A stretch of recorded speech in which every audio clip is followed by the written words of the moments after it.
Okay, Virgo, para to sa'yo. Today, message today. Kung kailan nyo ito mapanood, doon mag-i-start ang inyong reading. Okay, ang inyong message, Virgo. Para to sa inyong sarili. Okay, ang reading na to. Pag ito man ay sa pag-ibig o sa inyong money. Okay. At ang ilan sa inyo ay nag-i-start na mag-decorate sa inyong almost sa living. Ang ilan sa inyo ay nagpakulay ng buhok, I think. Okay, may pagka-highlight. Ang ilan sa inyo, nagpakulay ng buhok. Okay. At, yeah. Kung ilalet ko nyo na ang past, maraming paparating na good news sa inyo. Simula sa araw na to, during your vacation or retreat. Okay, tingnan natin. Virgo, ang inyong message today. I need message for Virgo. Okay, nakita nyo ang shark. Swim away from this situation. Umalis kayo sa situation na inyong kinakatakutan at maaring mapanling lang na tao. Okay? Ito man ay relasyon o ito man ay mga taong involved sa buhay ninyo. Lumayo kayo sa isang mabigat na situation na magbibigay ng problema sa inyo. Okay? Virgo, katulad na sinabi ko, something, may dapat kayong i-let go na ng tuloy-tuloy para ang mga good news ay dumating na sa inyo. Kung magagawa nyo to ng mas madali is mas madaling mga good news ang paparating sa inyo, Virgo. Something na mag-forward na kayo ng tuloy-tuloy dito sa situation na to. Okay, Virgo, nakikita nyo ang mirror. Kayo ay sumasayaw-sayaw at tumitingin sa salamin habang tinitingnan ninyo ang inyong kabuuan, ang inyong pananamit, ang bago ninyong looks. Okay? Ilan sa inyo magpapa-highlight maybe ng buhok or bagay sa inyo ang brown na buhok. Treat your body like the palace it is. Okay. Maaring ang tagal nyo nang hindi nakatitig ng napakatagal sa salamin para tingnan ang inyong kagandahan o kagapuhan, Virgo, at baguhin ang style ng inyong pananamit. Okay, guys? Tumingin kayo sa salamin at makikita ninyo ang inyong kagandahan. Na, yeah, ang tagal kong hindi nakapag-ayos, ang tagal kong hindi nakapagbihis ng medyo yung gusto ninyo. Okay? Potion is here. Remember to practice self-love. Okay, mag-meditate kayo, guys, sa mga Virgo na nandito sa reading. Swim away from this situation. Swim away. Lumayo kayo sa situation na inyong nagpapahirap sa inyo o nagbibigay ng pasakit sa inyo. Ang tagal nyo na siguro hindi nakapag-ayos-ayos sa sarili because sa inyong sitwasyon na kinalalagyan o pagka-busy sa work. Is this time, pag napanood nyo ang video na to is para to sa inyo na magkaroon ng time sa sarili.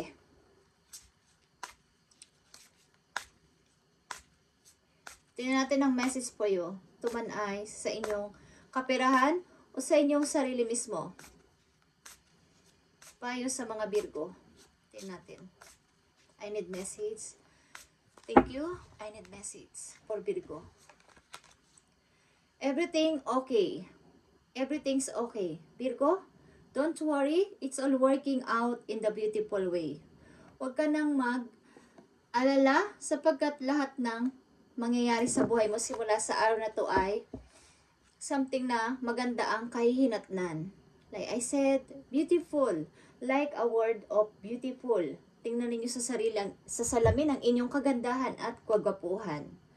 Don't worry, it's all working out in a beautiful ways. Huwag na kayong alala pa.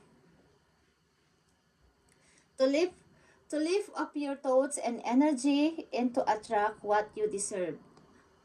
To desire.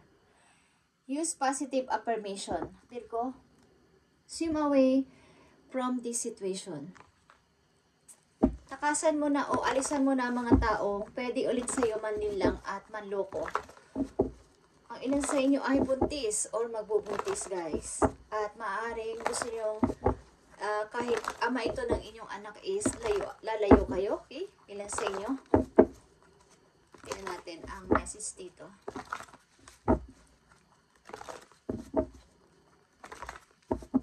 Message dito sa mga Virgo. I need message. 3 message dito sa mga Virgo na gusto mong ibigay sa kanila bago mag-Christmas.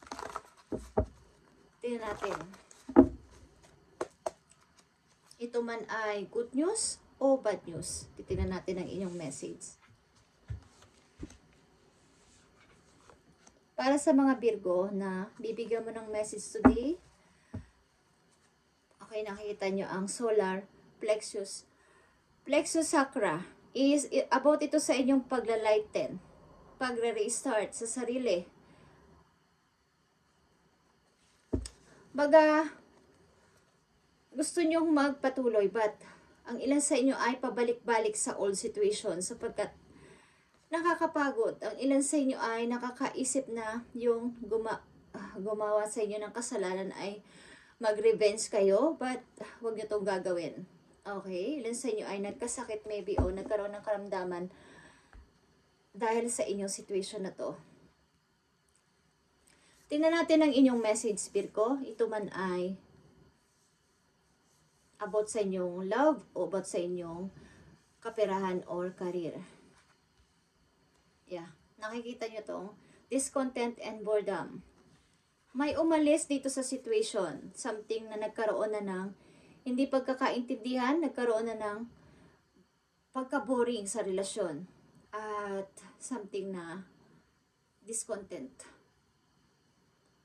Parang hindi na masaya. Hindi na ako dito kontento. Hindi na ito tama para magpatuloy pa ako dito. Maaaring ito ay kasal. Guys, okay? Firm foundation is here. Maaaring kayo ay may dinadamdam o mayroong may masakit sa iyo sa bandang likuran. Okay? O ilan sa inyo ay may sakit sa kidney o mahina ang kidney, guys. O ang inyong likuran, backbone. At ang ilan sa inyo ay dinaranas ito sa sobrang ninyong stress at pagiging isang overprotective sa inyong situation. Lalo na kung kayo ay may mga anak o may pamilya na pinagtatanggol, is kayo ay maproteksyon na tao sa inyong mahal sa buhay. So, ang kinahihinat na nito ay pagkukulang o nakukulangan na ang kulang na ang energy sa katawan ninyo, guys. Okay, sa ilang Virgo. At ang ilan sa inyo ay, kung hindi pa nyo nararanasan ito is, iwasan ninyo ang magkaroon kayo ng matinding stress sapagkat pwedeng maapektuhan ng inyong kidney, ang inyong bandang bewang, okay, inyong backbone, sa back, something. Nakikita nyo ang transformation. Kailangan nyong mag-transform. Ang ibig sabihin, mag-change. Ito ay 4, 4, 4. 3 o 4, guys. Ito ay 4, 4, and 13 is 4. Okay, 3 plus 1 is 4. May tatlo kayo dito yung 4. Something na, something. Hindi lang 3, 4 pa. Dahil ito ay 4 din, okay? Something na kayo ay something na mai-build kayo sa sarili ninyo para sa inyo mismo. Kailangan ay huwag kayong mag-down sa nangyaring ito sa inyo. Kailangan yung mag-lighten. Kumbaga, bumangon ulit diyan sa inyong kinalagyan. Swim away from that situation. Lumayo kayo sa tao na to na nagpahirap sa inyo o nagpapahirap sa inyo sa kasalukuyan. Virgo, okay? Patunayan yung kaya nyo kahit wala siya. Tingnan nyo ang sarili nyo sa salamin sapagkat kayo ay maganda, kayo ay gwapo. Okay. I-try nyo magpalit ng inyong style, ng inyong pananamit, ng inyong looks. Katulad sinabi ko sa una pa lang, something na magkulay kayo ng hair. Okay. Medyo lagyan nyo ng konting light ang buhay. Okay, Virgo. Tingnan natin ang message pa para sa inyo. Message for Virgo. I need message Kung ano pa ang gusto nyong sabihin sa mga Virgo, ibigay nyo ang tamang message sa mga Virgo na nandito sa reading. June 20 is here, guys. Okay? June 20.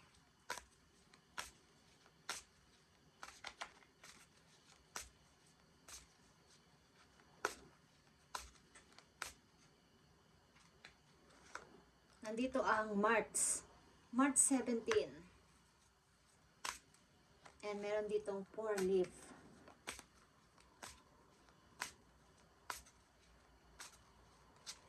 Kailangan na kayong pumili ng bago ninyong papasimulan sa buhay o bagong path ng buhay, alternative path. Okay, tingnan pa natin ang message sa inyo dito. July 21 is here.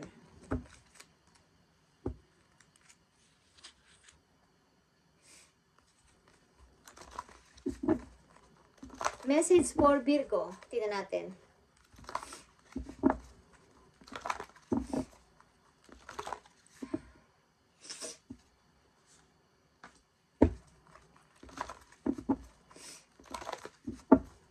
Ilan sa inyo ay nawalan ng parang nasunugan o nawalan ng kung ano. Parang may kinuha ang isang person sa inyo na nawalan kayo. Walang pong money or something. Okay, tingnan natin ang June 20. Para sa mga Virgo, ibigay mo ang tamang message sa mga Virgo.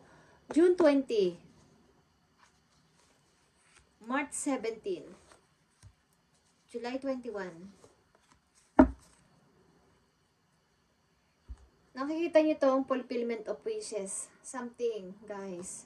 Pakinggan niyo ang sinasabi ng inyong puso na kaligayahan dapat mangyari sa inyo. Ang mag-light, mag-shine again. Okay? Pakinggan niyo ang inyong sinasabi ng inyong sarili na kailangan ko ditong bumangon sa situation na to. Kahit na para akong nawalan ako. Okay? Maaring ilan sa inyo ay iniwan kahit nung buntis pa o something umalis kayo dito habang kayo ay buntis. Okay, June 20. Passion ignited is here.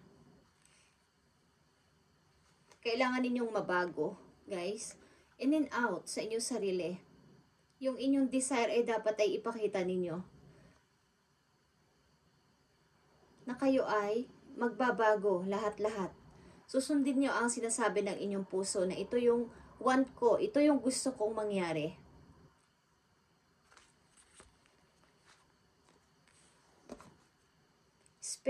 Spiritual strength, guys.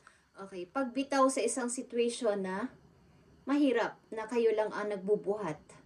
Ang bigat kaya ng ikaw lang ang nagpapasa ng situation na to, ng isang problema. Tama na to. Yan ang sinasabi nyo. Parang meron kayong napagtanto na tama na to. Nagkaroon kayo ng spiritual awakening. Parang sinisave nyo ang lahat ng problema. Kumbaga kayo ang nagsasakripisyo. Okay? The Empress or fertility. Something. Kayo ay mag-grow o gusto nyo mag-grow. Maaring next year, June 20,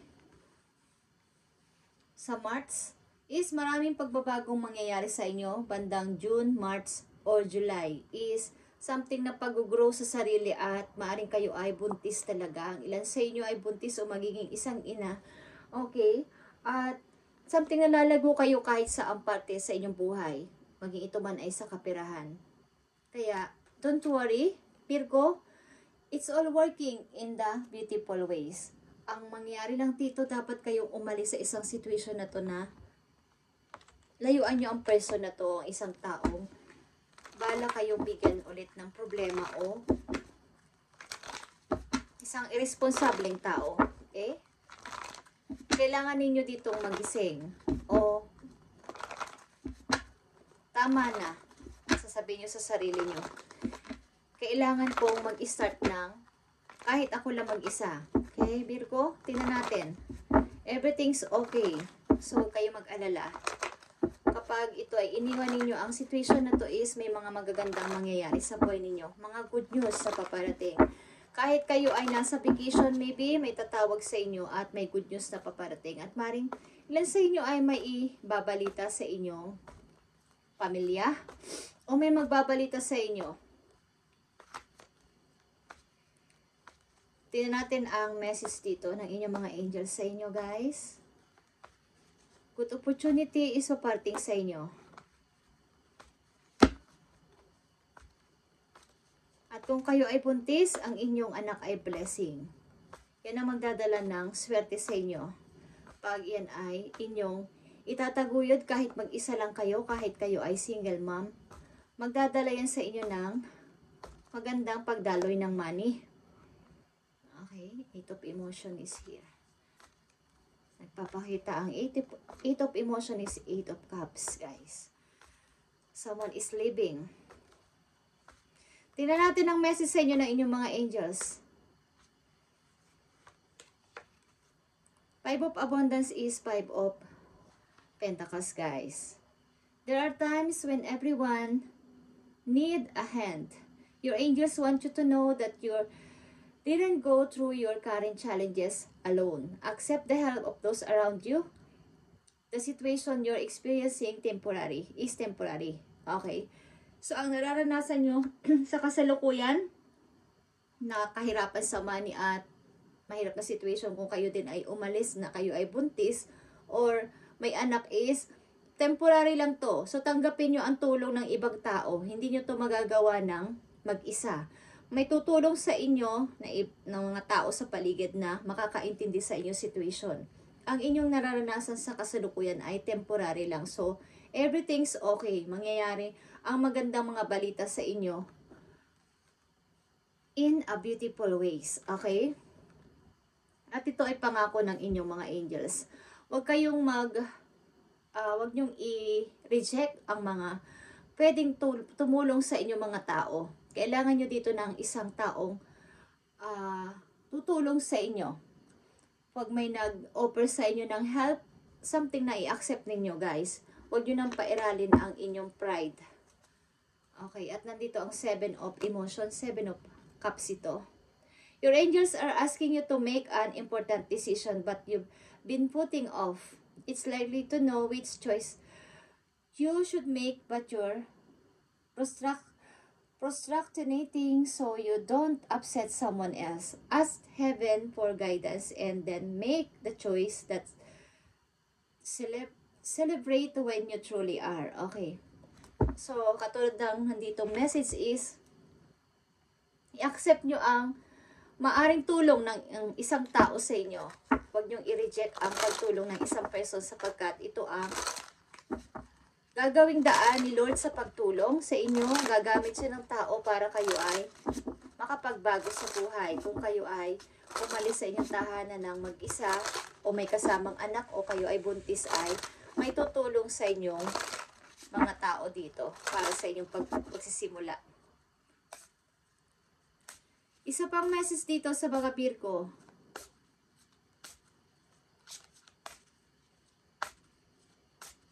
Mahirap mag-start ng mag-isa, guys. So, i-acceptin nyo ang tulong ng ilang mga tao sa paligid.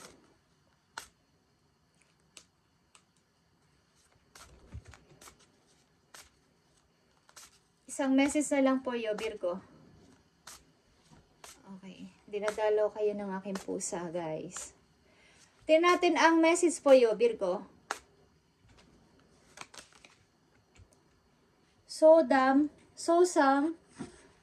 Do some research. Okay, sorry. Malabo ng aking mata, guys. Okay, do some research. You need more information about this situation. Virgo, look into it further before proceeding. Okay. Kung kayo ay may binabalak at pinaplano sa kasalukuyan, kailangan ninyong mag-research pa. Yan, ang payo sa inyo para dito sa tuloy-tuloy ninyong pag-usa dito sa inyong paplanuhin na to is mas marami pa kayong information na makuha o mapag-aralan bago nyo ito i-proceed pa or ipagpatuloy itong plano na to. Okay? Kung ano man yung plano ninyo. Virgo is,